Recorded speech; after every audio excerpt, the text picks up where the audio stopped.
The stagecoach lurched to a stop in front of the dusty settlement of Salt Lake City, Utah Territory, and Penelope Bradford clutched her daughter closer as the child whimpered in fevered sleep. The journey from Philadelphia had taken 3 brutal weeks, and little Emma's condition had worsened with every passing mile. Penelope's heart hammered as she stepped down onto the wooden platform, her traveling dress stained with dust and sweat, her arms aching from carrying the 5-year-old girl who should have been walking beside her. It was September of 1873, and the late afternoon sun beat mercilessly against the rocky landscape that surrounded this unfamiliar town. She scanned the small crowd gathered at the station, searching for the face that matched the tintype photograph tucked in her pocket. Thomas Quentin was supposed to meet her here. The advertisement she had answered 3 months ago had been straightforward enough. Widowed rancher seeking practical wife, companionship more important than romance, children welcome. She had written back immediately, desperate to escape the cramped Philadelphia boarding house where she and Emma had been slowly starving. Thomas's letters had been kind if sparse, and he had sent money for passage without hesitation when she explained her circumstances. Miss Bradford. A deep voice cut through her anxious thoughts. Penelope turned to see a tall man with sun-weathered skin and dark hair pushing back his worn hat. His eyes were a striking shade of green, and concern creased his brow as he took in the sight of her holding Emma. "Mr. Quentin?" she asked, her voice hoarse from days of breathing dust. "Thomas, please." He stepped closer, his gaze moving to Emma's flushed face. "Your daughter." "Yes, Emma. She's been ill since Kansas. The fever won't break." Penelope heard the tremor in her own voice and hated it. She had promised herself she would be strong, would not arrive as a burden to this stranger who had agreed to marry her. Thomas didn't hesitate. He reached out and gently took Emma from her arms, and Penelope was too exhausted to protest. The child's weight had been crushing her shoulders for hours. Emma stirred slightly but didn't wake, her small body radiating heat even through her dress. "How long has she been like this?" Thomas asked, already moving toward a wagon hitched nearby. 4 days, maybe 5. I lost count." Penelope followed, stumbling slightly. Her legs felt like water after so long sitting in the coach. "The fever comes and goes, but it's been worse since yesterday. She barely wakes to drink water." Thomas settled Emma carefully in the back of the wagon, arranging blankets around her with surprising gentleness for such large hands. "We need to get her to my ranch.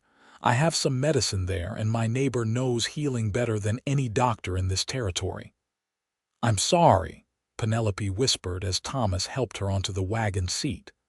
"I didn't want to arrive like this. In my letters, I never said, 'No apologies.'"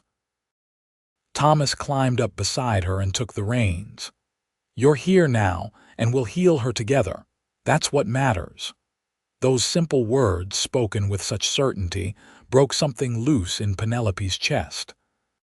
She had been alone for so long, carrying every burden by herself since Emma's father had died when the child was barely 2. Before that, she had carried them alongside a man who drank away his wages and left her to manage everything anyway.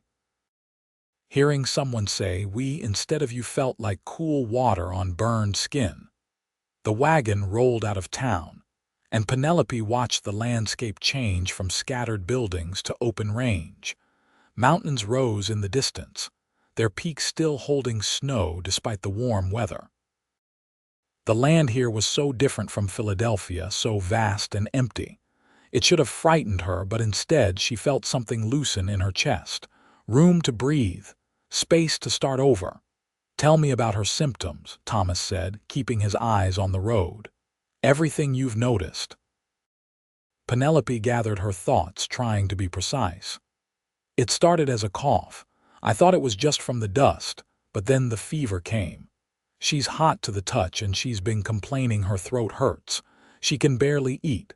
Sometimes she shivers even though her skin is burning. Could be several things. Influenza, maybe, or something else. My neighbor, Catherine Williams, she's a widow who learned healing from the Shoshone women in the area. She's treated everything from snakebite to pneumonia. I'll ride to fetch her as soon as we get you settled. How far is your ranch? About an hour from town. It's not fancy, but it's solid. I built the house myself 5 years ago. He glanced at her, and she saw uncertainty flicker across his face. I should tell you it's just 1 bedroom right now. I was planning to add another room before you arrived, but the cattle kept me busier than expected. I can sleep in the barn until— That's fine, Penelope interrupted.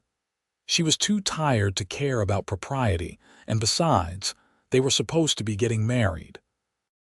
Emma and I are used to sharing small spaces. They fell into silence, but it wasn't uncomfortable. Penelope found herself studying Thomas from the corner of her eye. He looked to be in his early 30s, maybe 32 or 33, with the kind of lean strength that came from hard physical work. His hands on the reins were steady and capable, scarred from years of ranch work. He had a good profile, she thought, then immediately felt foolish for noticing. How old is Emma? Thomas asked after a while. 5. She'll be 6 in December, and her father, dead 3 years now, fever took him. Penelope didn't mention that Charles had been drunk when he fell into the river, or that the fever had been a mercy compared to the violence that had preceded it. Some truths were better left in Philadelphia. Thomas nodded slowly. My wife died 2 years ago. Childbirth. The baby didn't make it either. I'm sorry. Me too. He cleared his throat. I don't expect this to be a love match, Miss Bradford. I'm not looking to replace Margaret, but I need help running the ranch and it's hard to do everything alone. I thought maybe we could be partners. Friends in time. Penelope understood what he wasn't saying. He was giving her an out, making sure she knew this was a practical arrangement. Part of her felt relieved. She had loved once in the beginning with Charles, and it had curdled into something ugly. Partnership sounded safer. Friends sounds good, she said quietly. Emma whimpered from the back of the wagon, and Penelope immediately turned to check on her. The child's eyes fluttered open, unfocused and glassy with fever. Mama! Emma's voice was barely a whisper. I'm here, sweetheart. Penelope reached back to stroke Emma's damp hair. We're almost to our new home. Hurts, Emma whimpered. My throat hurts. I know, baby. We're going to get you medicine soon. Emma's eyes drifted closed again, and Penelope bit her lip hard to keep from crying. She had been so sure that leaving Philadelphia was the right choice, that a new start in the West would give them both a better life. But what if she had been wrong? What if the journey had been too much for Emma's small body? What if she lost her daughter in this strange land, surrounded by mountains and strangers? She's strong, Thomas said softly, as if reading her thoughts. You can see it in her face. She's a fighter. She's had to be. They crested a ridge and Thomas pointed ahead. There, that's home. Penelope looked where he indicated and saw a sturdy wooden house nestled in a valley, with a barn and several outbuildings nearby. Cattle dotted the grassland, and a stream glinted silver in the fading sunlight. It was beautiful in a stark, honest way, so different from the crowded streets and coal smoke of the city.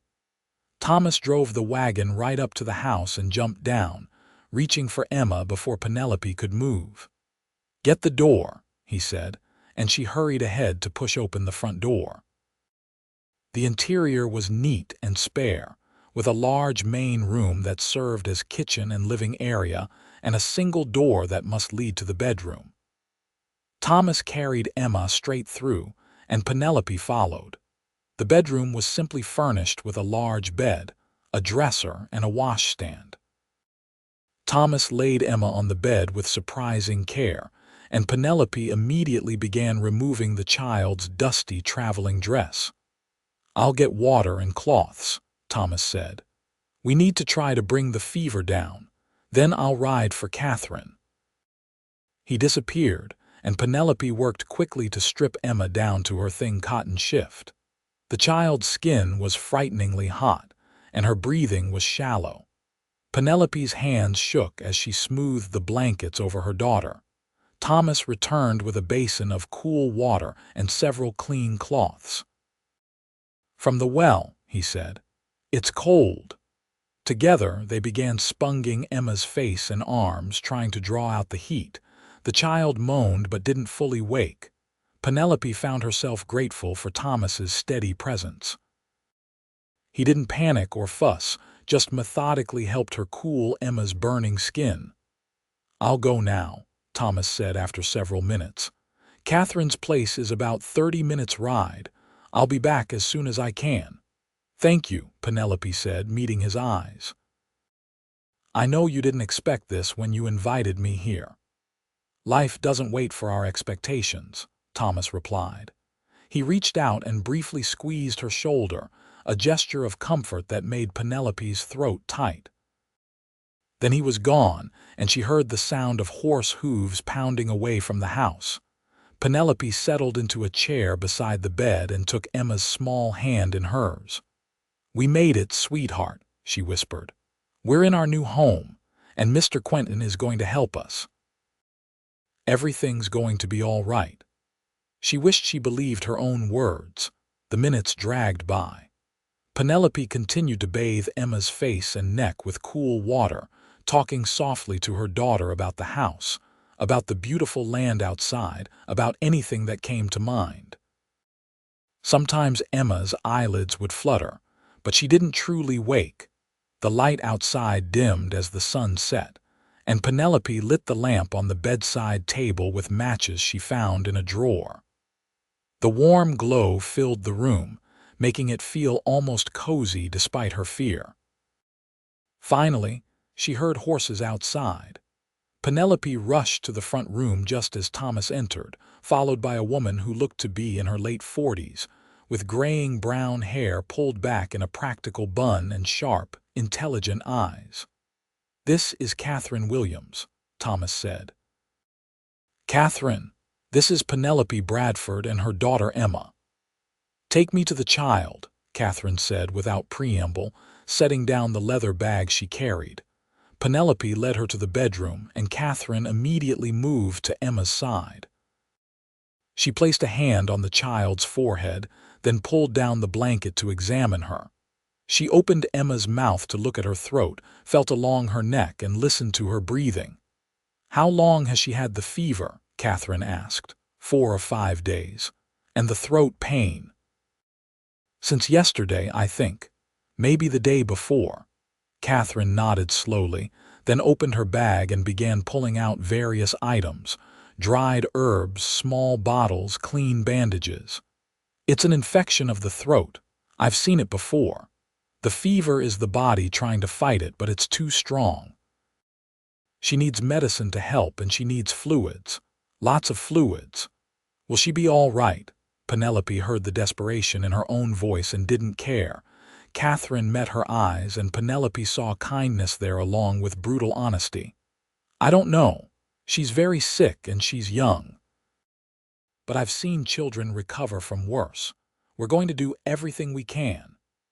It wasn't the reassurance Penelope craved, but it was the truth, and somehow that made it easier to bear. Catherine began mixing herbs in a small bowl, crushing them with practiced movements. "Thomas, I need hot water." "As hot as you can get it without boiling." Thomas disappeared immediately, and Catherine continued working.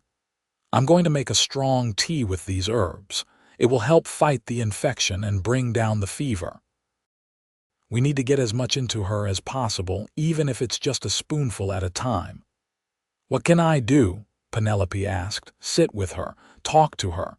Even if she seems asleep, she can hear you. It matters." Catherine looked up, and her expression softened. "You did right to come here, even if it doesn't feel like it now. Thomas is a good man, and this is a good place. Your daughter will heal." Penelope sank into the chair, blinking back tears.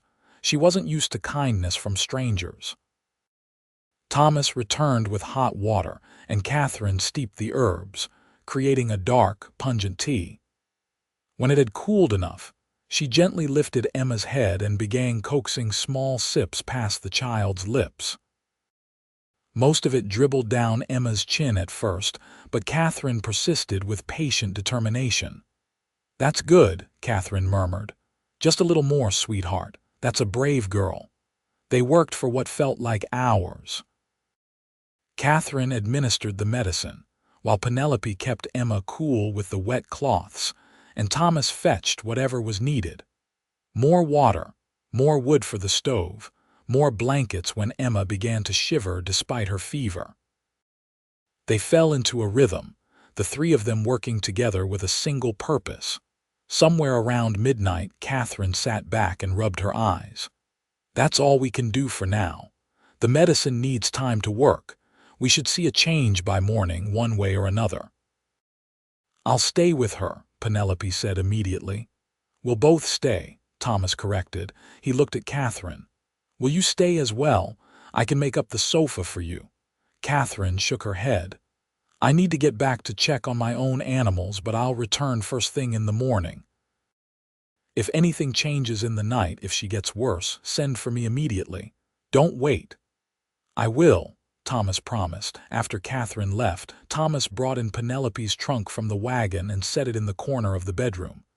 "You should try to rest," he said. "I can watch her for a while." "I can't sleep." "Then at least change into something more comfortable. You've been in that dress for days." Penelope looked down at herself and realized he was right. She was still wearing the same dusty, sweat-stained traveling dress she had put on nearly a week ago. "Will you stay with her while I change?" "Of course." Penelope dug through her trunk and found a clean nightgown and robe. She changed in the corner, too tired to care about modesty, and Thomas politely kept his eyes on Emma. When she was done, she felt marginally more human. She returned to Emma's bedside, and Thomas pulled another chair close so he could sit beside her. They sat in silence for a while, watching the rise and fall of Emma's chest, checking her fever, offering sips of water whenever she stirred enough to swallow. "You're good with her," Penelope said quietly. Thomas glanced at her. "I wanted children. Margaret and we tried for 5 years before she finally got pregnant. I was so happy." His voice roughened. "I thought we'd have a house full of them by now. I'm sorry you lost them." "I'm sorry you lost your husband."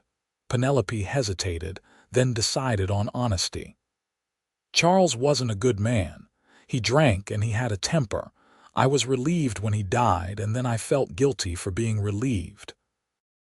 But mostly I was just scared about how Emma and I would survive without his wages, such as they were." Thomas absorbed this without judgment. "My Margaret was good, almost too good. She never complained, even when I know the loneliness must have eaten at her. This ranch is isolated, and she missed her family back in Missouri. I always thought I'd make it up to her somehow, make her happier. I never got the chance." "You're making assumptions that you failed her," Penelope said. "Maybe she was happy. Maybe the life you gave her was enough. Maybe." Thomas didn't sound convinced.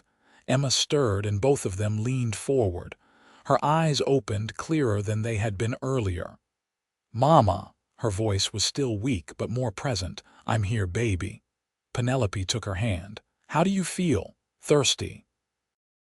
Thomas immediately lifted a cup to her lips, and Emma drank several small sips before her eyes drifted closed again.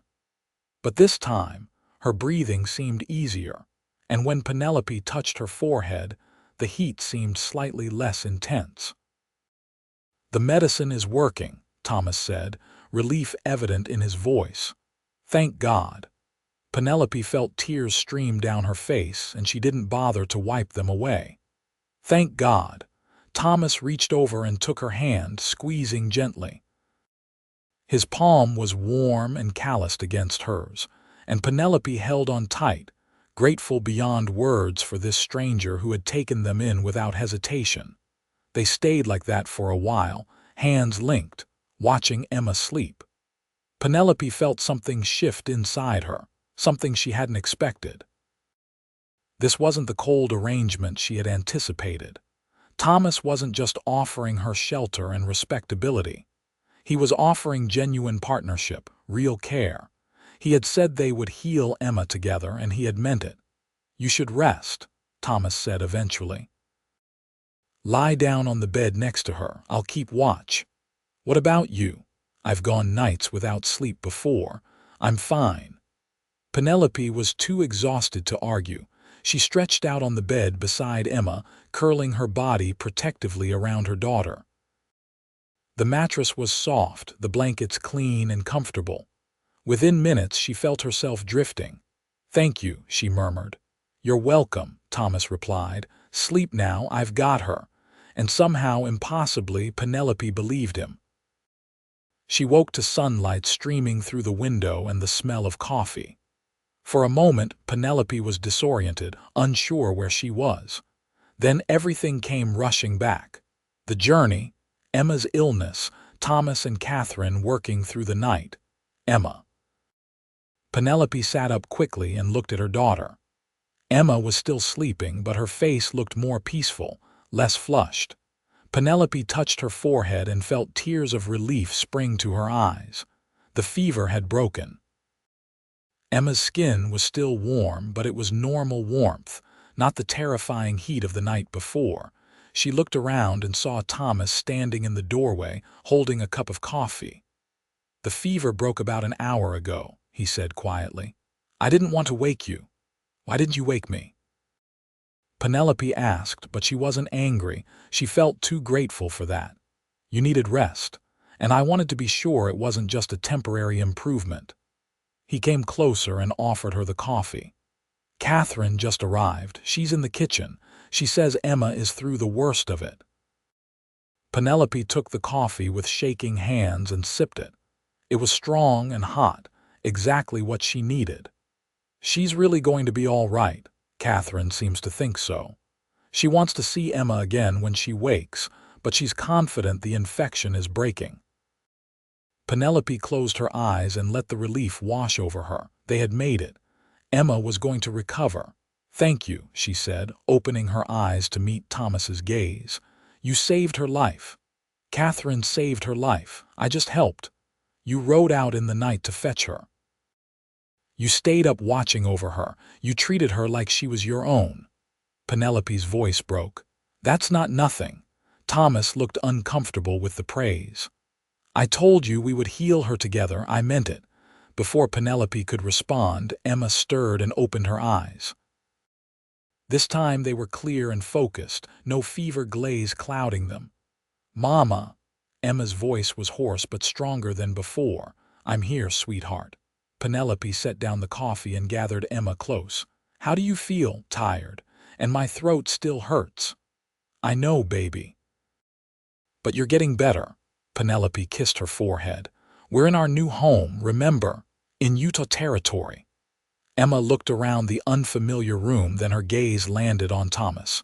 "Who's that?" "That's Mr. Quentin. He's the man I told you about in the letters. He's going to be." Penelope hesitated, unsure how to explain. "I'm your mama's friend," Thomas said, crouching down so he was at eye level with the bed. "And I hope I'll be your friend too. You can call me Thomas if you want." Emma studied him with the solemn intensity that only small children could manage. "You're very tall." Thomas smiled, and Penelope was struck by how it transformed his face, making him look younger and more approachable. "I am. Does that bother you?" "No, I like tall." Emma paused. "Is this your house?" "It is. And now it's your house too. Do you have any horses?" "I've never seen a real horse up close before." "I have several horses. When you're feeling better, I'll introduce you to them. I have one mare who's very gentle. Her name is Daisy. I think you'd like her." Emma's eyes lit up, and Penelope felt her heart squeeze. It had been so long since she'd seen that spark of excitement in her daughter's face. Catherine appeared in the doorway, and Thomas stood to let her through. She examined Emma again, checking her throat and listening to her breathing. "Much better," Catherine pronounced. "The infection is breaking. Keep giving her the tea 3 times a day and make sure she drinks plenty of water. Soft foods only for a few days until her throat heals, but she's going to be fine." "Thank you," Penelope said, meaning it with every fiber of her being. "I don't know how to repay you." Catherine waved a hand dismissively. "That's what neighbors do. We take care of each other. When you're settled, you can return the favor somehow." She looked at Thomas. "I'll check on her again tomorrow, but I think you're through the worst of it." Thomas walked Catherine out, and Penelope heard them talking quietly in the front room. She turned her attention back to Emma, helping her sit up enough to drink some water. "You like it here, Mama?" Emma asked after she'd drunk her fill. Penelope thought about the question. 24 hours ago, she had been terrified, arriving in a strange land with a sick child and no idea what awaited her. But Thomas had met them with kindness and action. He had immediately taken charge of Emma's care without making Penelope feel like a burden. He had brought in someone who could truly help. He had stayed up all night watching over a child he'd only just met. "Yes," Penelope said slowly. "I think I do. Good, I like Thomas. He has kind eyes," Penelope smiled. "He does, doesn't he?" Over the next few days, Emma's recovery progressed steadily.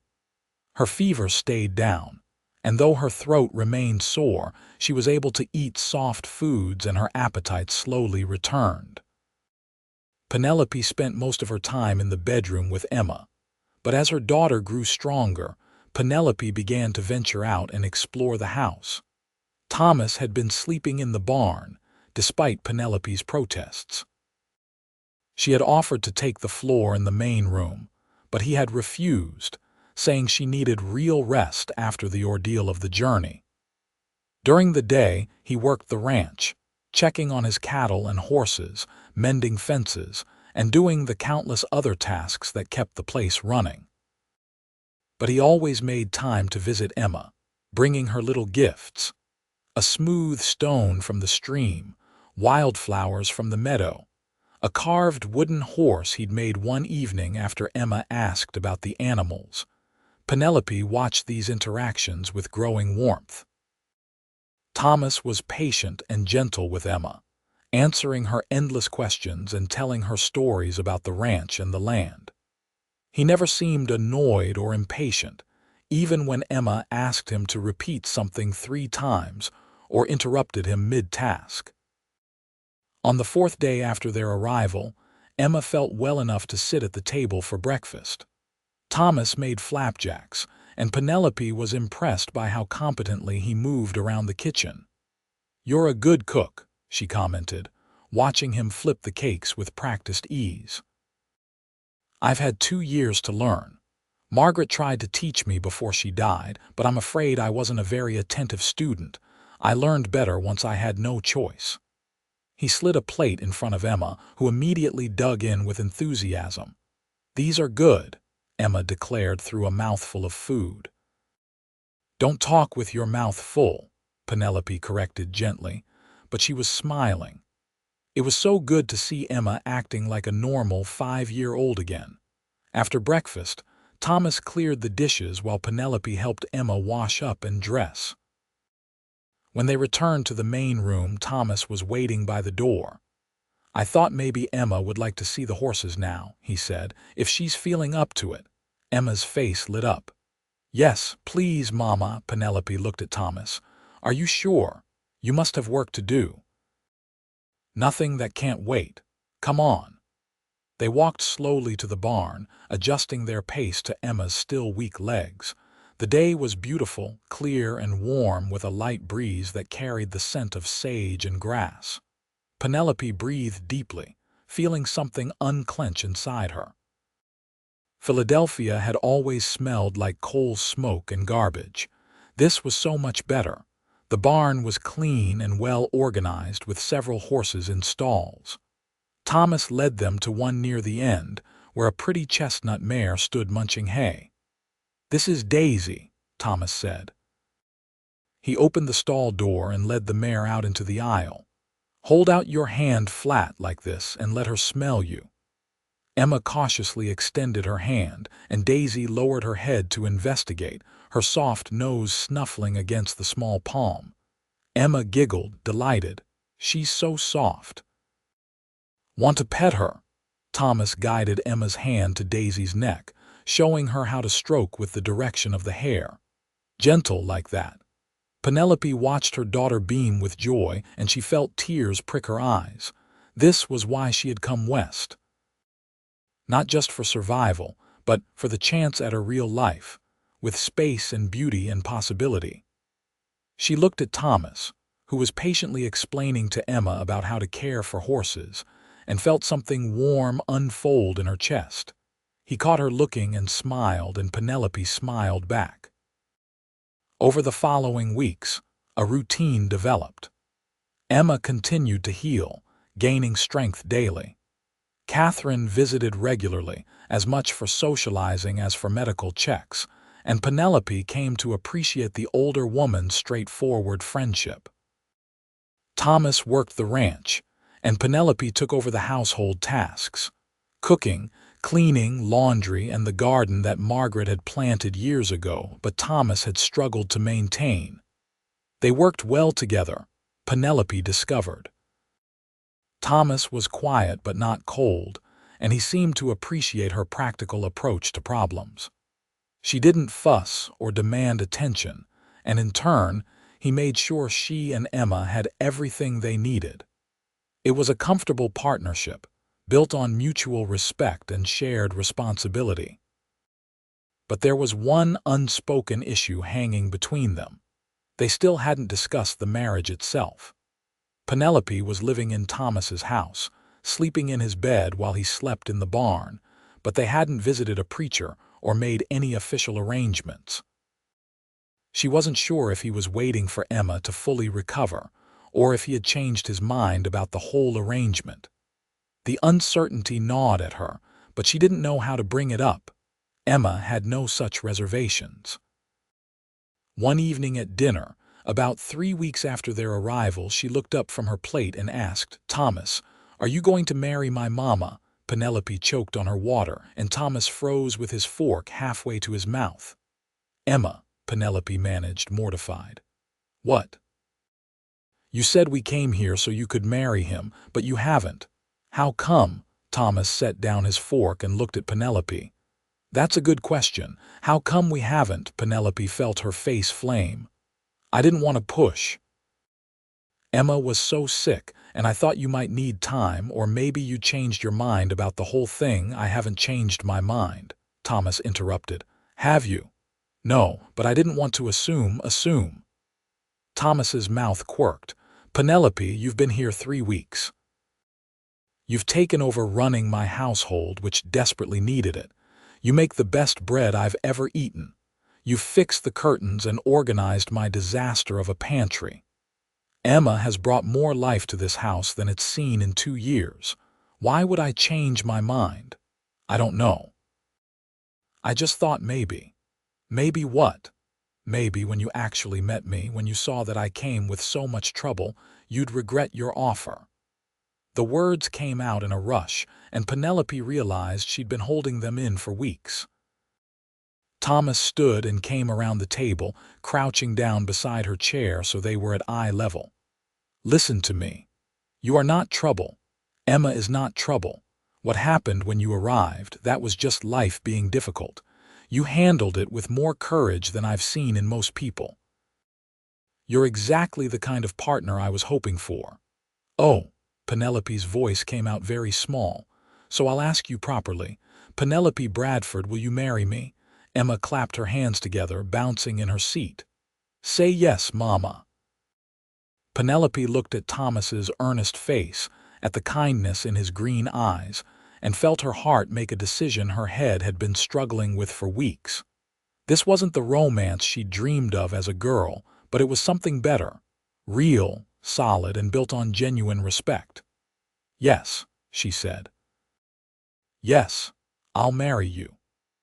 Thomas smiled, and for the first time since arriving, Penelope felt something that might have been excitement rather than fear. They were married 3 days later in Salt Lake City, with Catherine Williams and her neighbor Paul Henderson standing as witnesses.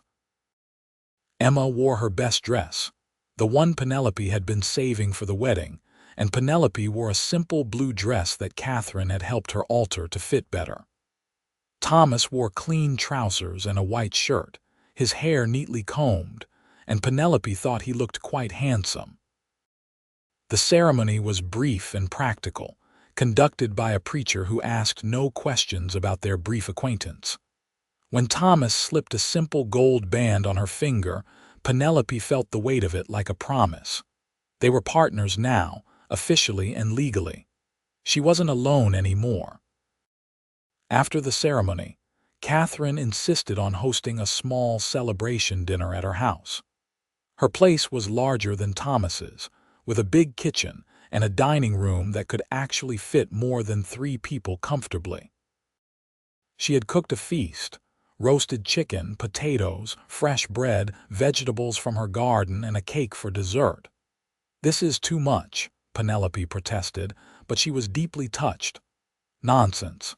It's not every day we get a wedding around here." Catherine filled everyone's plates with generous portions. "Besides, I like cooking for a crowd. Gets lonely doing it just for myself." Paul Henderson, a widower in his late 50s who ran the neighboring ranch, raised his glass of cider. "To Thomas and Penelope. May you have many happy years together." "Hear, hear," Catherine echoed. They drank, and Emma giggled as she sipped her own small glass of cider. "Mama's married now," she announced to the table. "That means Thomas is my papa now, right?" Silence fell. Penelope felt her heart stop, unsure how Thomas would react. They hadn't discussed this, hadn't talked about what Emma should call him or what his role in her life would be. Thomas looked at Emma, his expression serious. "That depends. Would you like me to be your papa?" Emma nodded vigorously. "Yes, I never had a papa before. The other one died when I was too little to remember." "Well then." Thomas's voice was rough with emotion. "I'd be honored to be your papa if you'll have me." Emma beamed, and Penelope had to blink back tears. Across the table, Catherine smiled knowingly and mouthed, "Good man." The celebration continued with plenty of food and laughter. Penelope found herself relaxing in a way she hadn't in years, maybe ever. These people, Thomas and Catherine and even Paul, were becoming her family.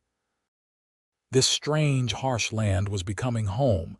As the sun set, Thomas said they should head back to the ranch. Catherine hugged Penelope tightly. "You're good for him," she whispered. "I can already see the difference. He's coming back to life." "He saved Emma's life," Penelope whispered back. "And you're saving his. That's how it works." The ride back to the ranch was quiet, with Emma dozing against Penelope's shoulder. When they arrived, Thomas carried Emma inside and laid her gently on the bed. Penelope tucked her in, kissing her forehead. "Good night, sweetheart." "Good night, Mama." "Good night, Papa," Emma mumbled, already half asleep. Penelope's throat tightened at hearing Emma call Thomas Papa so naturally. She quietly left the bedroom, pulling the door partway closed, and found Thomas standing in the middle of the main room looking uncertain. "So," he said. "So," Penelope echoed. "I moved my things back into the bedroom, into the dresser, I mean. But if you're not comfortable, I can still sleep in the barn. I don't want to pressure you." Penelope took a breath. They were married now. This was her life, her choice. "You're not pressuring me. We're married. You should sleep in your own bed." "Our bed," Thomas corrected gently. "Our bed," Penelope agreed. They prepared for sleep with awkward efficiency, taking turns changing in the bedroom while the other waited outside. When they finally both settled into bed, careful to stay on their respective sides, Penelope was acutely aware of Thomas's presence beside her. "Thank you," Thomas said quietly in the darkness, "for saying yes, for being here, for everything." "Thank you," Penelope replied, "for taking us in." for caring for Emma, for giving us a home. It's my home too now, ours together." Penelope felt something warm spread through her chest. She reached out slowly and found Thomas's hand in the darkness. His fingers closed around hers, and they lay like that, hands linked, until sleep claimed them both. The next few months passed in a blur of work and gradual adjustment. Autumn arrived, painting the mountains in shades of gold and red. Penelope threw herself into preparing for winter, canning vegetables from the garden, salting meat, and making sure they had enough supplies to last through the cold months. Thomas taught her how to milk the cow he kept, how to collect eggs from the chickens without getting pecked, and how to shoot a rifle in case she ever needed to defend the house while he was out working. Emma thrived in the mountain air, growing taller and stronger. She followed Thomas around like a shadow whenever he let her, learning about the horses and cattle, collecting eggs, and generally making herself useful. Her laughter filled the house in a way that made Penelope's heart sing. And slowly, almost imperceptibly, something shifted between Penelope and Thomas. It started with small things. Thomas's hand lingering on her shoulder when he passed behind her chair at dinner, Penelope's fingers brushing through his hair when she checked that it was neatly combed before church on Sundays. They began staying up later in the evenings after Emma went to bed, talking about their pasts, their hopes, their dreams for the ranch. Penelope learned that Thomas had been a soldier before he became a rancher, that he'd fought in the war between the states and carried scars both visible and invisible from that time. He learned that she'd grown up in a Philadelphia orphanage, that she'd married Charles at 16 just to escape, and that Emma was the only good thing that had come from that marriage. "You're stronger than you know," Thomas told her one night as they sat together by the fire. "Everything you survived, everything you fought through to get here, that takes real courage. I didn't feel brave, I just felt desperate." Sometimes they are the same thing. Physical intimacy developed gradually between them. It started with a kiss goodnight that lingered longer than friendly affection. Then, Thomas began pulling her close as they slept, and Penelope found herself curling into his warmth. The physical relationship that developed between them was tender and careful, built on growing trust and genuine affection. One evening in late October, after Emma had been asleep for hours, Penelope and Thomas lay tangled together in the darkness, both breathing hard. "I love you," Thomas said suddenly. Penelope froze. They hadn't said those words before. Their marriage had been practical, friendly, built on partnership rather than passion. "You don't have to say it back," Thomas continued quickly. "I just wanted you to know. I fell in love with you somewhere along the way. Maybe it was watching you fight for Emma's life, or maybe it was the way you've made this house feel like a home again. I don't know exactly when, but it happened." Penelope's heart hammered in her chest.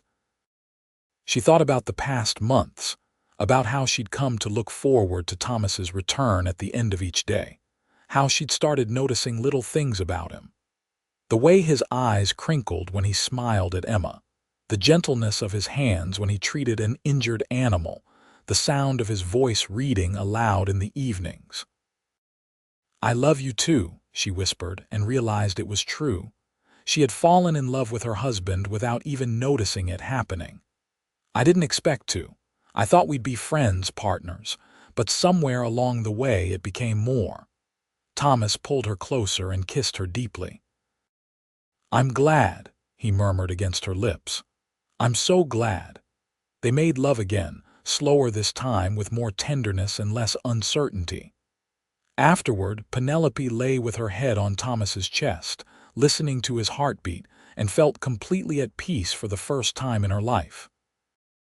Winter arrived with fury, bringing snow that piled up past the windows and winds that howled like wolves. The three of them were often confined to the house for days at a time, but Penelope found she didn't mind. Thomas had built a good, solid home, and they were warm and well-provisioned. Emma was delighted by the snow, and on days when the weather cleared enough, Thomas would take her outside to build snowmen and have snowball fights while Penelope watched from the window, laughing at their antics. On Christmas morning, Thomas surprised Emma with a handmade rocking horse, beautifully carved and painted. Emma shrieked with joy and immediately climbed on, rocking back and forth with wild enthusiasm. "How long have you been working on this?" Penelope asked, amazed at the craftsmanship. "Since September. I'd work on it in the barn after you both went to sleep." Thomas looked pleased with himself. "I wanted her to have a real Christmas." Penelope threw her arms around his neck and kissed him. "You're wonderful. You know that. You might have mentioned it once or twice."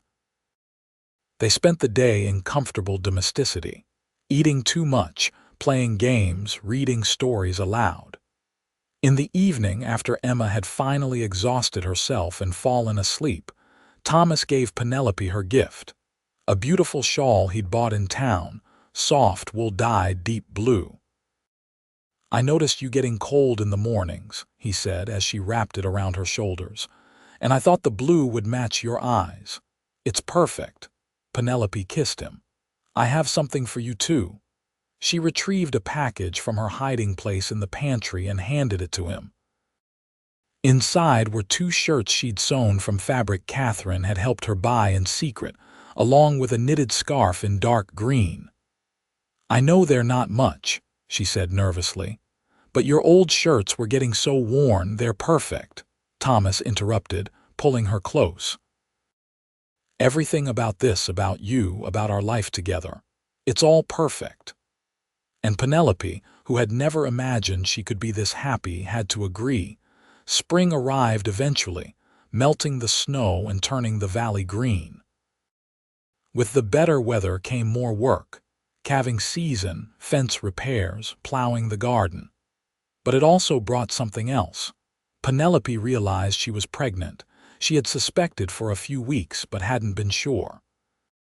When she finally told Thomas, he lifted her off her feet and spun her around, his face alight with joy. "A baby," he kept saying. "We're going to have a baby." "Are you happy?" Penelope asked, even though the answer was obvious. "Happy, Penelope, I'm overjoyed. After Margaret, I thought I'd never have this chance again." He placed a hand gently on her still flat stomach. "This is everything I wanted." Emma was equally thrilled when they told her. "A baby brother or sister, really?" "When? In the fall, probably October," Penelope said. "That's so long." But Emma immediately began planning all the things she would teach the baby, and Penelope and Thomas shared amused glances over her head. The pregnancy progressed smoothly. Catherine checked on Penelope regularly and pronounced her healthy and strong. As Penelope's belly grew, Thomas became almost comically protective, insisting she rest more and not lift anything heavy. Penelope found it endearing even when it became annoying. "I'm pregnant, not made of glass," she protested one day when Thomas tried to prevent her from carrying a basket of laundry. "I know, but humor me. I couldn't protect Margaret. Let me protect you." The vulnerability in his voice made Penelope relent. She understood his fear, the ghost of his first wife's death haunting him. So she let him fuss, and in return, she made sure to talk openly about her symptoms and any concerns, trying to give him the reassurance he needed. Summer arrived hot and bright. They worked the ranch together, with Emma helping as much as a 6-year-old could. Paul Henderson came over regularly to help with the heavier work, and Penelope made sure to feed him well in return. The small community they'd built around themselves felt solid and real. In August, Penelope woke in the middle of the night with a strong sensation of being watched. She opened her eyes to find Thomas propped up on one elbow, looking at her in the moonlight streaming through the window. "What's wrong?" she whispered. "Nothing's wrong. I just wanted to look at you." He placed a hand on her rounded belly, feeling the baby move inside. Sometimes I have to convince myself this is real, that I didn't just dream you into existence. Penelope covered his hand with hers. I'm real. We're real. All of this is real. I know. But sometimes it feels too good to be true. A year ago, I was alone in this house, going through the motions of living but not really alive. Now I have you and Emma and soon a new baby. It's more than I ever expected. I feel the same way, Penelope admitted. When I got on that stagecoach in Philadelphia, I was so scared. I didn't know if I was making a huge mistake, if I was putting Emma in danger. But you met us that first day and just immediately took care of us. You didn't hesitate. You didn't make me feel like we were a burden. You just said we'd heal her together and you meant it. Of course I meant it. Not everyone would have. A lot of men would have sent us back, or at least resented having to deal with a sick child right away. Thomas was quiet for a moment. My mother died when I was young, 7, I think. And my father remarried a woman who resented having another woman's children around. She made that clear every day. I swore then that if I ever had the chance to help someone, especially a child, I would never make them feel unwanted or like a burden. So when I saw Emma that day, so sick and helpless, there was no question. She needed help and I could provide it. Penelope leaned forward and kissed him softly. You're a good man, Thomas Quentin. You make me want to be better. They made love slowly, carefully, mindful of Penelope's pregnant belly. Afterward, they lay together talking until the sky began to lighten with dawn. These quiet conversations in the dark had become Penelope's favorite part of marriage, the intimacy of sharing thoughts and fears and dreams with someone who truly listened. In late October, just as the leaves were turning gold again, Penelope went into labor. Thomas immediately sent Emma to stay with Catherine, then stayed by Penelope's side through the entire ordeal. He held her hand, wiped her face with cool cloths, and whispered encouragement even when she squeezed his hand hard enough to hurt. Catherine arrived to help with the delivery, calm and competent as always. You're doing wonderfully, she kept saying. Just a bit more. After hours of labor, Penelope finally heard the strong, angry cry of a newborn. Relief flooded through her. A boy, Catherine announced, placing the cleaned and wrapped baby in Penelope's arms. A healthy, perfect boy. Penelope looked down at her son's red, wrinkled face and felt her heart expand impossibly. Hello, little one, she whispered. Thomas leaned over to see, and Penelope saw tears streaming down his face. He's beautiful. You're both beautiful. They named him Marcus Charles Quentin, Charles after Emma's father and Marcus simply because they both liked the name. Emma was allowed to return the next day and was fascinated by her new brother, insisting on helping with everything from diaper changes to bath time. He's so small, she marveled, gently touching Marcus's tiny hand. Was I this small? You were, Penelope confirmed. I'm going to teach him everything I know. How to collect eggs and pet horses and build snowmen. Thomas ruffled her hair affectionately. I'm sure he'll appreciate that when he's old enough. The first few weeks with a newborn were exhausting, but Thomas helped with everything. He changed diapers, walked Marcus when he wouldn't sleep, and made sure Penelope ate and rested. His experience from trying to help Margaret during her brief time with their stillborn child seemed to guide him now, though Penelope knew every healthy day with Marcus helped heal those old wounds. Winter came again, but this time they faced it as a family of 4. The house felt full in the best possible way, with Emma's chatter, Marcus's cries, and the constant activity of daily life. Penelope sometimes had to stop and pinch herself, unable to believe this was really her life now. What are you thinking about? Thomas asked one evening as they sat by the fire, Marcus asleep in his cradle and Emma already in bed. Just how different everything is from a year ago. How much better. Thomas pulled her close against his side. It is better. You made it better. We made it better. Together. Together, Thomas agreed, kissing the top of her head. The years that followed were marked by hard work, steady growth, and deepening love. The ranch prospered under their joint management. Penelope proved to have a head for business, helping Thomas negotiate better prices for his cattle and managing their finances with care. They expanded the herd, added more horses, and even bought some additional land from a neighbor who was moving back east.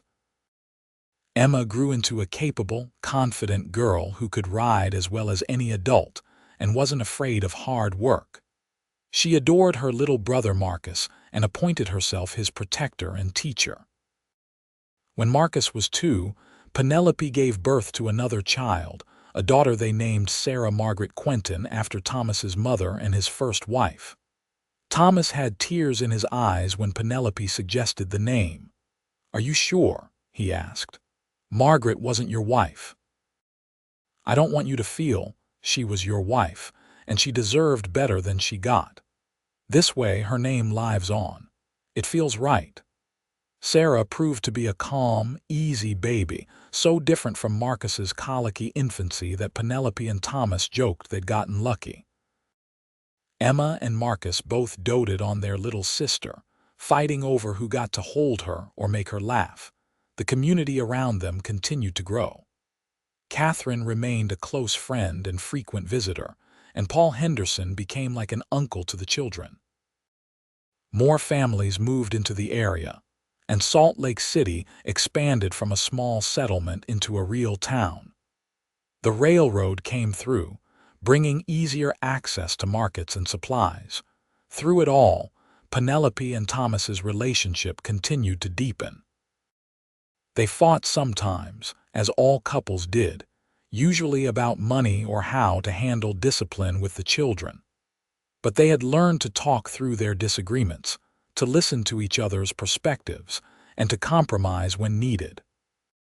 The partnership they'd started with had evolved into genuine romance, built on a foundation of respect and shared experience. One evening in early summer when Emma was 12, Marcus was 5, and Sarah was 3, Penelope stood in the doorway of their expanded house and watched her family. Thomas was showing Marcus how to properly rope a practice steer, while Emma helped Sarah pick wildflowers in the meadow. The setting sun painted everything golden, and Penelope felt so full of contentment she thought she might burst. Thomas caught her watching and smiled, that special smile he reserved just for her. He said something to Marcus, then walked over to where she stood. "What are you thinking about?" he asked, sliding his arms around her waist. "Just counting my blessings. Find any. Too many to count." She leaned back against him, watching their children. "Do you remember that first day when I arrived with Emma so sick?" "Of course. You said we would heal her together. That was the moment I started to trust you, I think. You could have sent us away, could have said it was too much trouble. But you just stepped up and did what needed to be done." "What else would I have done?" Thomas sounded genuinely puzzled. "Exactly. That's what makes you you." Penelope turned in his arms to face him. "I didn't think I could love you this much. I thought we'd be friends, partners." "I never imagined this." "Neither did I," Thomas admitted. "I thought I'd had my chance at love and lost it. I thought this marriage would be practical and pleasant. I never dreamed I'd fall completely, stupidly in love with you." "Stupidly?" Penelope raised an eyebrow. "Hopelessly, ridiculously, entirely in love with you. Better, much better." She kissed him, soft and lingering. "Mama and Papa are kissing again," Emma called out, and Marcus made exaggerated gagging noises. Thomas and Penelope broke apart, laughing. "You'll understand when you're older," Thomas called back. "That's what you always say," Emma complained, but she was smiling. As the sun set fully and stars began to appear, the family gathered inside for dinner. The table Thomas had built was now large enough to seat all of them comfortably, with room for guests. Penelope had made stew with vegetables from their garden, and fresh bread cooled on the counter. "Can I say grace?" Marcus asked. "Of course," Thomas said. They all bowed their heads, and Marcus recited the prayer they'd taught him, then added his own ending. "And thank you, God, for our family and our home and our horses, and especially for Mama's bread. Amen." "Amen," everyone echoed, and Penelope bit back a smile at her son's priorities. After dinner, while Thomas helped the children wash up, Penelope stepped outside for a moment of quiet. The night air was cool and clear, and the stars were brilliant overhead. She thought about the journey that had brought her here, from that desperate boarding house in Philadelphia to this beautiful valley in Utah Territory. It had been terrifying and hard, but every moment had been worth it. "There you are," Thomas said, stepping out to join her. "Children are in bed." "Well, Emma's reading, but she's settled." Penelope leaned against his side. "Thank you for what? For everything. For taking a chance on a mail-order bride with a sick child, for building this life with me, for loving Emma like she's your own, for giving me Marcus and Sarah. For every day of the past years." Thomas pulled her close, resting his chin on top of her head. "You don't have to thank me for any of that. You gave me just as much. You brought life back to this house to me. You gave me a family. You made me believe in happiness again." They stood there for a long time, wrapped in each other's arms, looking out at the land they'd built their life on. Inside the house, Penelope could hear Emma reading aloud to her siblings, her voice carrying through the open window. It was the sound of home, of love, of everything they'd created together. "You ever regret it?" Penelope asked quietly. "Choosing me instead of someone from here, someone who knew this life already?" "Never, not even once." Thomas tilted her face up to his. "You were exactly who I needed. Who we both needed. It was fate that brought you here, and I thank God for it every single day." "Me too," Penelope whispered. They kissed under the stars, and Penelope felt the truth of their love settle into her bones. This was her home. This was her family. This was the life she'd been fighting for since the day she'd answered that advertisement from a lonely rancher in Utah Territory. And it was everything she'd ever dreamed of, and more. The years continued to unfold with the rhythm of ranch life. Planting and harvest, calving season and roundups, harsh winters and brilliant summers. Emma grew into a young woman, beautiful and capable, who could rope a calf as easily as she could bake bread or sew a dress. Marcus became his father's shadow, learning everything Thomas could teach him about ranching and horsemanship.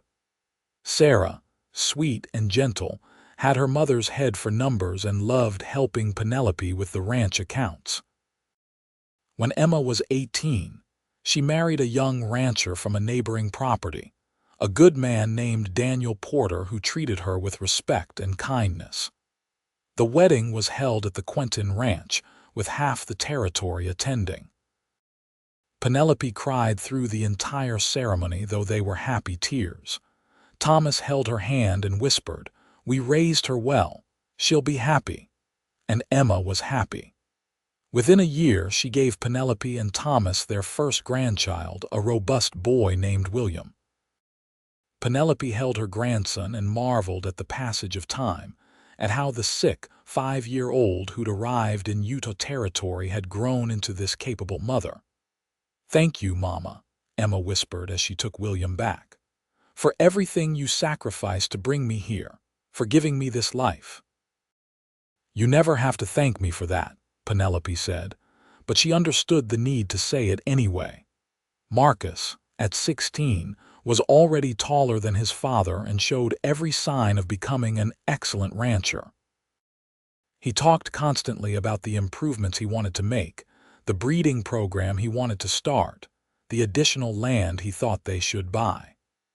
Thomas listened with pride and let Marcus take on more responsibility each year. Sarah, at 14, was still deciding what she wanted from life. She loved the ranch, but was also fascinated by learning and books. Thomas and Penelope quietly discussed maybe sending her to the new school that had opened in Salt Lake City, though the idea of any of their children leaving was painful. One evening, 20 years after Penelope had first arrived in Salt Lake City, she and Thomas sat on the porch they'd added to the house, watching another spectacular sunset. Their hair was graying now, and Thomas's hands showed the arthritis that came from years of hard work. But they were still healthy and strong, still deeply in love. 20 years, Penelope said, taking his hand. Can you believe it? Some days yes, some days no. It feels like just yesterday you stepped off that stagecoach with Emma in your arms.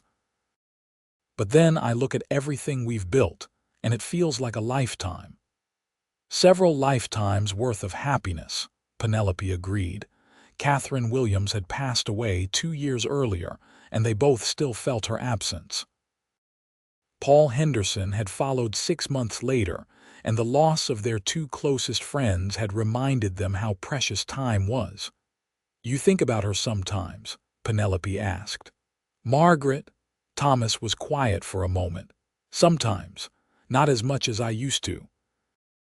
I feel guilty about that sometimes, like I'm forgetting her. But then I think maybe that's just life moving forward. I'll always remember her, always honor what we had, but you're my life now. You have been for 20 years. I don't mind if you remember her. She was part of making you who you are. Thomas kissed her hand.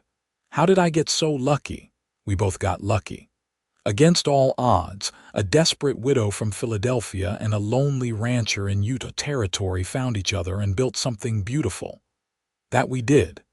They sat in comfortable silence as the sky darkened and stars emerged.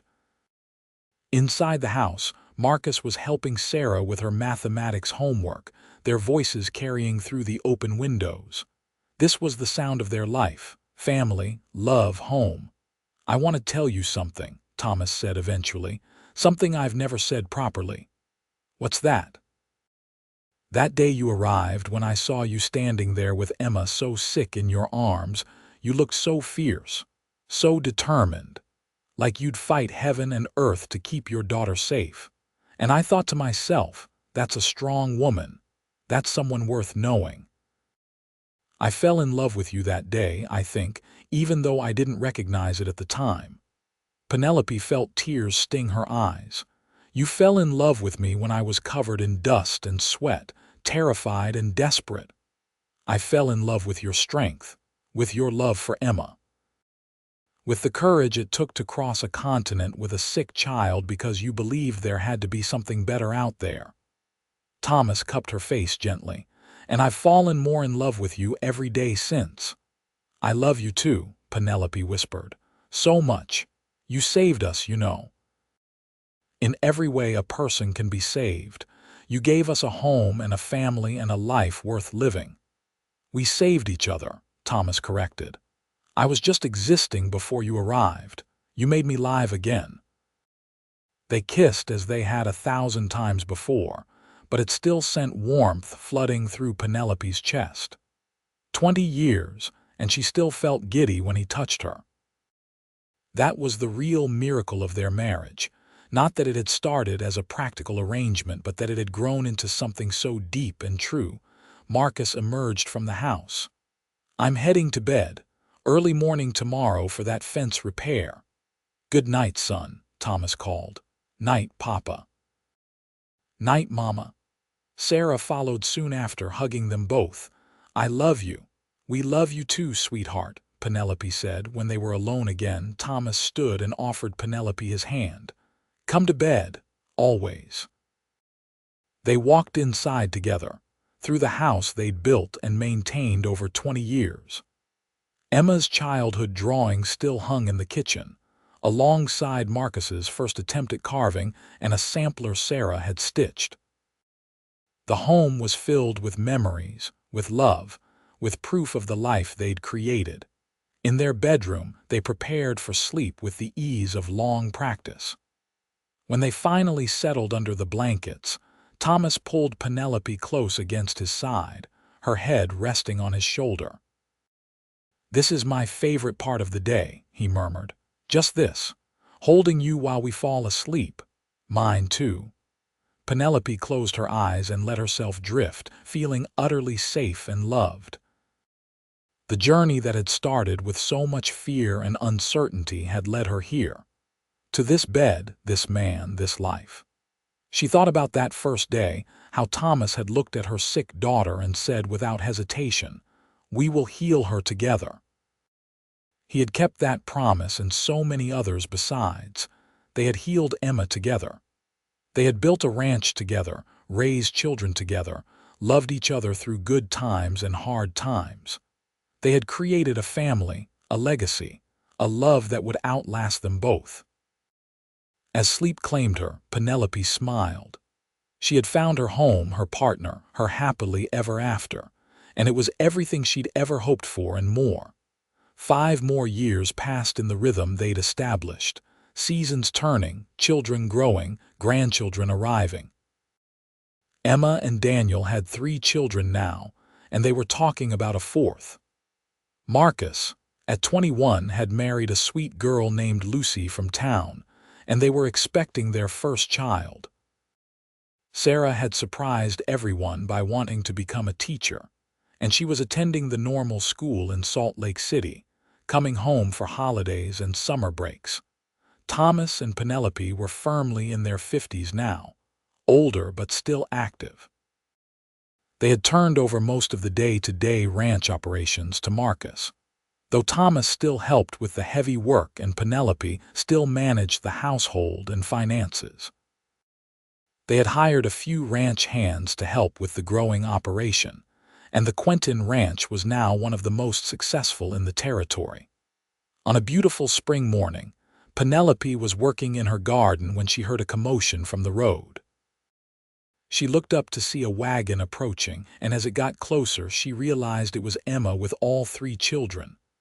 "Mama," Emma called out, and there was something urgent in her voice. Penelope dropped her trowel and hurried to meet them. "What's wrong? Is someone hurt?" "No, nothing like that." Emma climbed down, looking excited rather than worried. "I just got word from Sarah. She's coming home and she's bringing someone she wants us to meet." "Someone?" Penelope's heart skipped. "A young man.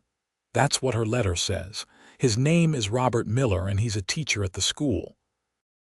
She says it's serious, Mama. She wants us to meet him properly." Penelope felt a rush of emotion. Her baby bringing home a young man. When had Sarah grown up? "When are they arriving?" "Tomorrow. I wanted to come tell you so you'd have time to prepare." Penelope's mind immediately went into planning mode. She'd need to clean the house thoroughly, prepare the guest room, plan special meals. Thomas would want to have the ranch looking its best. This was important. "Where's your father?" she asked Emma. "I saw him heading toward the north pasture earlier. Can you watch the children while I go find him?" "Of course." Penelope hurried off to find Thomas, her heart racing with excitement and a touch of anxiety. Their little Sarah, who they'd held as a newborn, who they'd taught to read and ride and run a household, was bringing home a potential husband. She found Thomas examining a section of fence that needed repair. When she called his name, he turned and immediately read her expression. "What's happened?" "Sarah's coming home tomorrow with a young man, a teacher from her school." Thomas's eyes widened.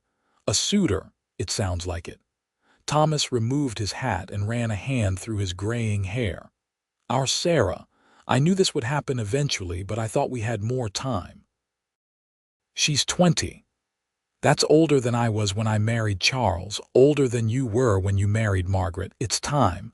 I know, I just don't want her to leave." Thomas pulled Penelope close. "First Emma, then Marcus, now Sarah. Soon it'll be just you and me again." "Like it started," Penelope said softly. "Would that be so bad?" "No. Having you to myself again sounds pretty good, actually." Thomas kissed her forehead. But I'll still miss the noise and chaos of having them all here. Me too. But that's what we raised them for, to grow up and have their own lives. And they're not going far. Emma and Daniel are just 10 miles away. Marcus and Lucy are building their house on the south section of the ranch.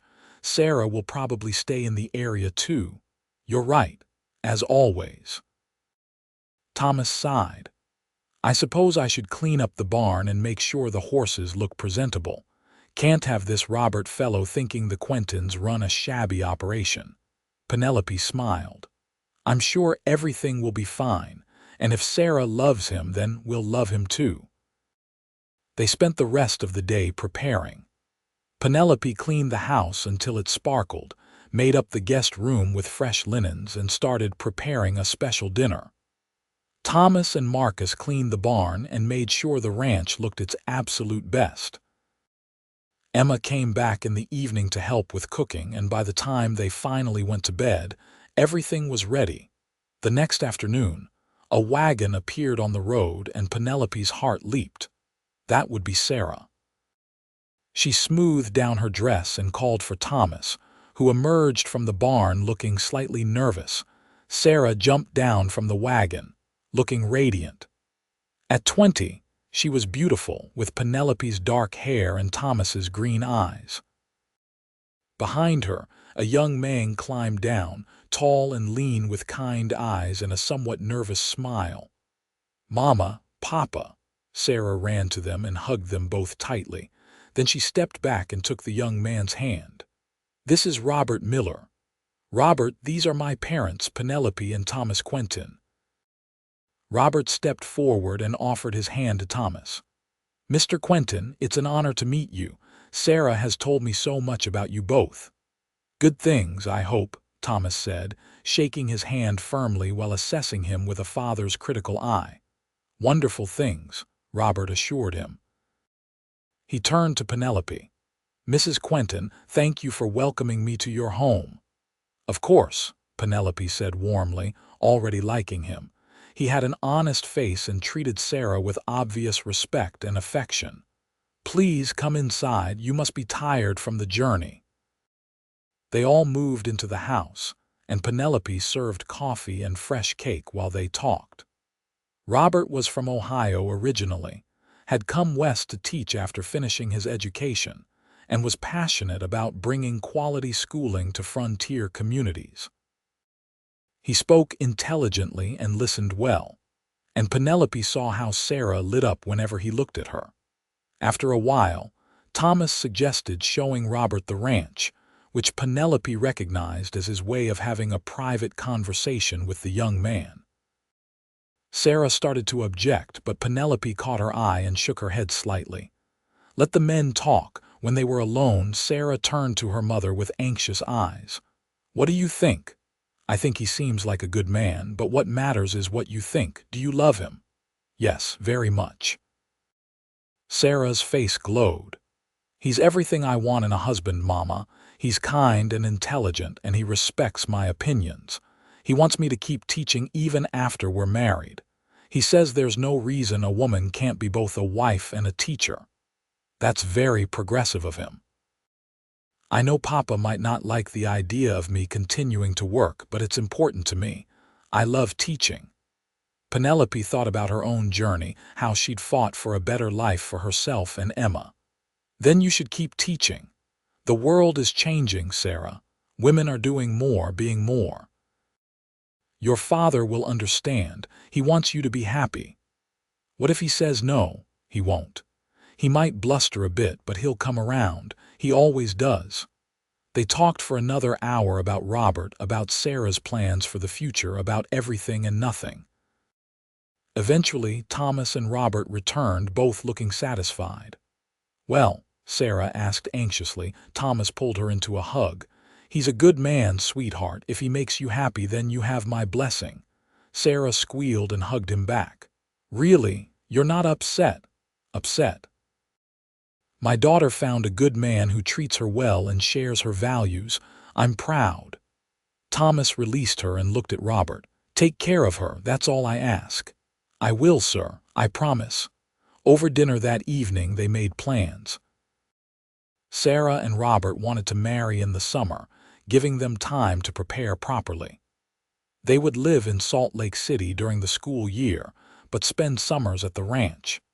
It wasn't the traditional arrangement, but then again, Sarah had never been traditional. After the meal, as the sun set, Sarah found Penelope alone in the kitchen. "Mama, can I ask you something?" "Of course." "How did you know Papa was the right man for you? When you came here as a mail-order bride, how did you know he wouldn't be like my father, Charles?" Penelope dried her hands and turned to face her daughter. "I didn't know, not at first. I was taking a huge risk trusting a stranger with our lives. But from the very first moment, Papa proved himself. Do you remember that day when you were so sick?" "Not really. I remember bits and pieces." "You were burning with fever, barely conscious. And Papa took one look at you and said, 'We will heal her together. Not you need to take care of this or this is your problem.' He said we. He made it clear from the start that we were partners, that he was taking on both of us completely. And he's lived up to that promise every day since." Sarah's eyes were wet. "I was so sick when we arrived, I didn't realize. You could have died. But Papa didn't hesitate. He brought Catherine, he stayed up all night with you, he treated you like you were already his daughter. That's how I knew he was a good man, even before I knew I loved him." "I love him so much," Sarah whispered. "He's the best father I could have asked for. He loves you too. All three of you kids are his pride and joy." Penelope pulled Sarah into a hug. "And now you've found your own good man. I'm so happy for you, sweetheart." They stood like that for a long moment, mother and daughter, connected by love and shared history. Sarah's wedding that summer was beautiful. She wore Penelope's wedding dress, altered to fit her taller frame, and Robert stood at the altar looking at her like she was the sun itself. Emma stood up with Sarah as matron of honor, and Marcus walked his sister down the aisle since Thomas was too choked up to do it.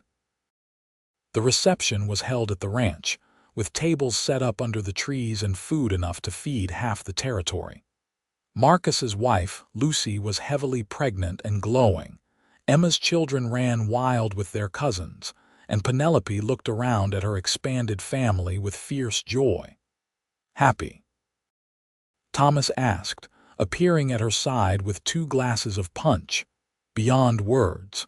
They watched Robert and Sarah dance their first dance as husband and wife, and Penelope leaned her head on Thomas's shoulder. 25 years, she said softly, since I stepped off that stagecoach with Emma. Best 25 years of my life. Mine too. Marcus approached them, Lucy on his arm.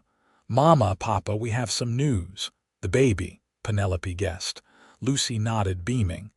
"We thought you should know before we announce it to everyone else. It's a girl. The midwife is sure." Penelope clapped her hands together in delight. "A girl?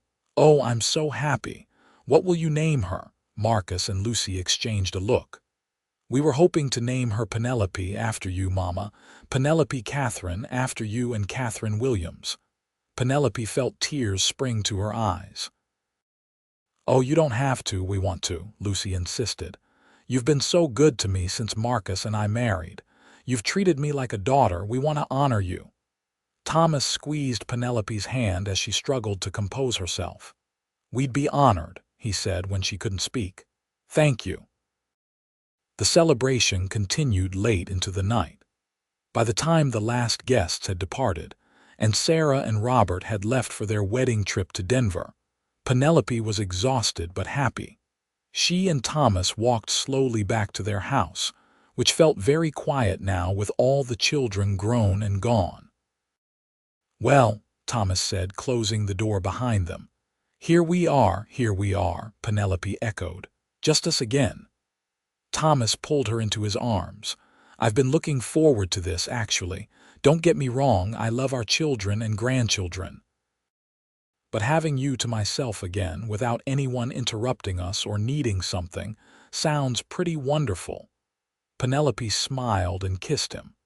"It does, doesn't it?" They moved through the house, preparing for bed with the ease of decades of practice. When they finally settled under the blankets, Thomas pulled Penelope close. "I love you," he said, as he did every night. "Thank you for everything you've given me, this family, this life, this love." "I love you too," Penelope replied. "Thank you for taking a chance on a desperate widow with a sick child. Thank you for keeping your promise to heal her. Thank you for every day of the past 25 years. "Here's to 25 more," Thomas said. "At least," Penelope agreed. They fell asleep wrapped in each other's arms, exactly as they had for 25 years, exactly as they would for years to come. Life continued its steady march forward. Lucy gave birth to Penelope Catherine Quentin in the fall, and Penelope held her tiny namesake with trembling hands, marveling at the circle of life. Emma had her fourth child, another boy. Sarah wrote letters from Salt Lake City, full of news about her students and her happy marriage. Thomas and Penelope settled into a quieter rhythm now that the children were grown. They still worked the ranch, but at a slower pace, letting Marcus take the lead. They spent more time together, riding out to check on the cattle, working in the garden, sitting on their porch watching sunsets. "Do you ever regret it?" Thomas asked one evening. "Coming out here to marry a stranger?" Penelope looked at him in surprise. "Never, not once. Why would you even ask?" "Sometimes I think about everything you gave up. Your home, everything familiar. You took such a huge risk." "I was risking everything either way," Penelope said. "If I'd stayed in Philadelphia, Emma and I would have starved or worse. Coming here, at least there was hope. And look what I found." She gestured at the ranch, at the life they'd built. "I found everything I was looking for and so much more." "I found it too," Thomas said quietly. "I didn't know how lonely I was until you arrived and filled up all the empty spaces." They sat in comfortable silence as the stars emerged, holding hands as they had 1,000 times before. "I got a letter from Emma today," Penelope said eventually. "She wants to bring all the children for a visit next month. The chaos will be good for us, keep us young," Penelope laughed. "Is that what you call the chaos? I call it exhausting. Exhausting in the best way." The visit from Emma and her family was indeed chaotic and exhausting and wonderful. The house filled with children's laughter, with noise and energy and life. Penelope cooked huge meals and told stories, while Thomas taught the older grandchildren to rope and ride. By the time they left, the house felt too quiet, but in a good way. "I miss them already," Penelope admitted as they waved goodbye. "Me too, but they'll be back. And we have Marcus and Lucy just across the way, and Sarah writes every week." Thomas pulled her close. "We're not alone." "We'll never be alone." "No," Penelope agreed, leaning into his embrace. "We'll never be alone." Years passed, gentle and full.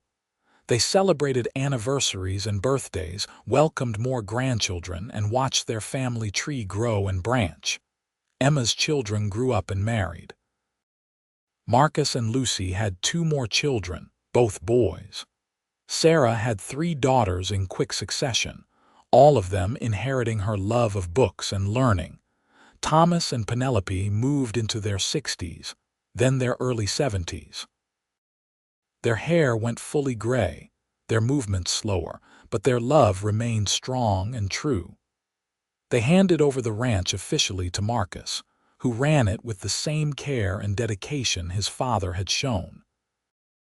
One evening in late September, 30 years exactly since Penelope had first arrived in Salt Lake City, she and Thomas sat on their porch watching another spectacular sunset. The air was cool with the promise of autumn, and Penelope had a shawl wrapped around her shoulders, the same blue one Thomas had given her decades ago, now worn but cherished. 30 years, Thomas said, as if reading her mind.